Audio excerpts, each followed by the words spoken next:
नमस्कार, मैं हूं मीनू शर्मा। स्वागत करती हूं आपका पर्सनल फाइनेंस के बुलेटिन मनी टाइम में। यहां मैं आपको बताऊंगी आपकी जेब और जिंदगी पर असर डालने वाली पर्सनल फाइनेंस, बिजनेस, कॉर्पोरेट और पॉलिसी से जुड़ी खबरों के बारे में। तो चलिए देर किस बात की, शुरू करते हैं आज का खबरों का सिलसिला।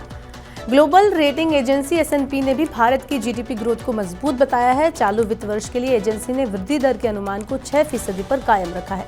S&P ने कहा है कि पूंजी की गहनता में सुधार, बड़ी युवा जनसंख्या और उत्पादकता वृद्धि में सुधार जीडीपी की वृद्धि का समर्थन कर रहे हैं।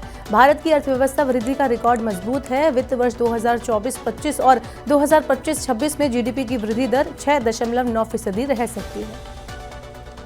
सरकार विशेष आर्थिक क्षेत्र यानी सेज में काम करने वाली इकाइयों के लिए कुछ पाबंदियों में ढील देने पर विचार कर रही है। इसका मकसद सेज की वृद्धि को बढ़ावा देना है। भारत में सेज को व्यापार और सीमा शुल्क के लिए विदेशी क्षेत्र माना जाता है। इसमें शुल्क मुक्त घरेलू बिक्री पर पाबंदी होती है। सेज में काम कर रही कंपनियां सरकार से शुल्क मुक्त FTA आयात के समान घरेलू बाजारों में अपने उत्पाद बेचने की अनुमति मांग रही है। सरकार अगर इस मांग को मान लेती है तो सेज इकाइयों को बढ़ावा मिलेगा। छोटी राशि के कर्ज देने वाले माइक्रो फाइनेंस कंपनियों पर बड़ा खतरा मंडरा रहा है। इसलिए इन कंपनियों को ग्राहकों की जानकारी की सुरक्षा और साइबर सिक्योरिटी पर विशेष ध्यान देने की जरूरत है।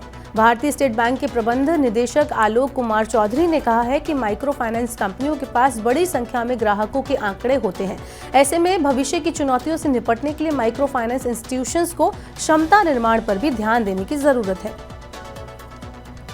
डीप फेक के दुरुपयोग की बढ़ती घटनाओं को देखते हुए सरकार ने इसके लिए नई गाइडलाइंस जारी की हैं। डीप फेक के दुरुपयोग पर अब 1 लाख रुपए तक का जुर्माना और 3 साल तक की सजा हो सकती है। सरकार ने IT एक्ट के नियम 7 के प्रावधानों के तहत गाइडलाइंस जारी की है।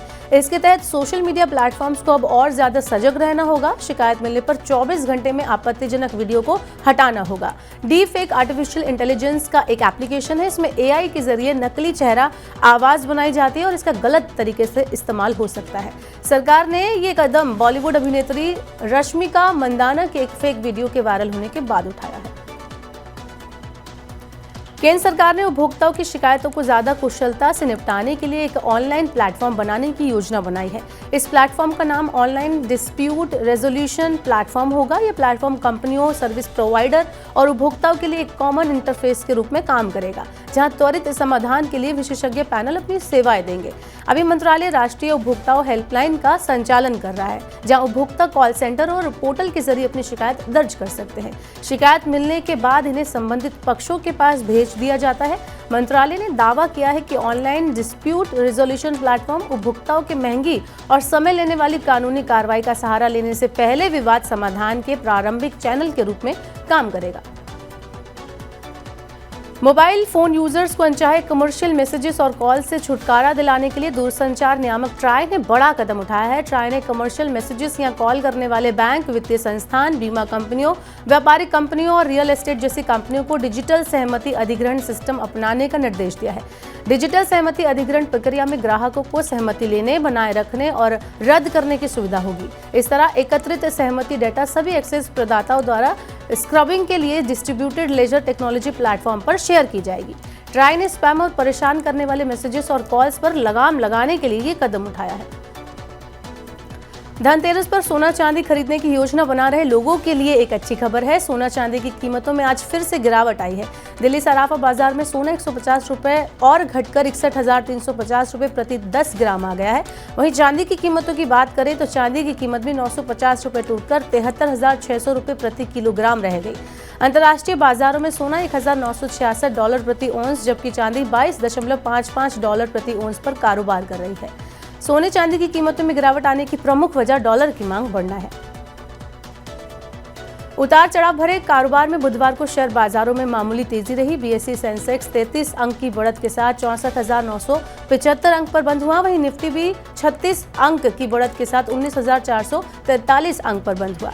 निफ्टी में शामिल 50 शेयरों में से 29 लाभ में रहे। अमेरिकी केंद्रीय बैंक प्रमुख के भाषण के बाद निवेशकों का भरोसा बढ़ा है। कच्चे तेल की कीमतों में गिरावट आने से भी दुनिया भर के शेयर बाजारों में समर्थन मिल रहा है। भारत में इलेक्ट्रिक वाहनों को बढ़ावा देने के लिए सरकार अब एक और बड़ा कदम उठाने जा रही है। सरकार ब्रिटेन से आयात होने वाले इलेक्ट्रिक वाहनों पर इंपोर्ट ड्यूटी घटाने पर विचार कर रही है। भारत ब्रिटेन मुक्त व्यापार समझौते को आगे बढ़ाने के लिए सरकार अब इलेक्ट्रिक व्हीकल के आयात पर इंपोर्ट ड्यूटी घटाने का प्रस्ताव रख सकती है। यूके से $80,000 से ज्यादा मूल्य की सालाना 2500 इलेक्ट्रिक कारों पर 30% टैक्स लगाने का प्रस्ताव है। अभी $40,000 वाली गाड़ियों पर 70% और $40,000 से महंगी गाड़ियों पर 100% इंपोर्ट ड्यूटी लगती है।